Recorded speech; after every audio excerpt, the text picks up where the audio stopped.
I thought I knew my husband's face better than my own. The moment I found his brother's passport, I realized I was wrong.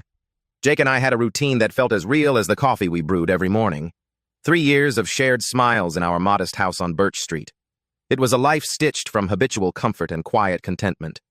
The passport in the sock drawer was as unexpected as finding a snowman in July.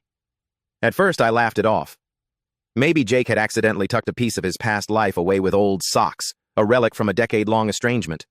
After all, Jake always said he half expected his brother to show up one day out of the blue. Then I noticed the dates. Our honeymoon to Italy. Those were the exact stamps. It had to be a coincidence, right? But the skepticism gnawed at me, a relentless itch in the back of my mind. I told myself I'd ask him later, just as soon as he returned from the store.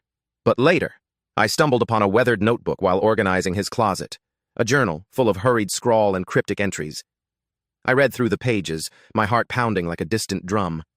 The narrative unfolded, a twisted rope of truth slapping me in the face. The man I married was not Jake. My chest constricted, my breath shallow as a grave, while Tom's confessions read like a sick love letter. When Jake left you, I knew I had to step in. I had to. You didn't deserve the pain. The ink seemed to scream at me from the page. I barely heard the steady hum of the fridge or the clink of dishes as he set the breakfast table below.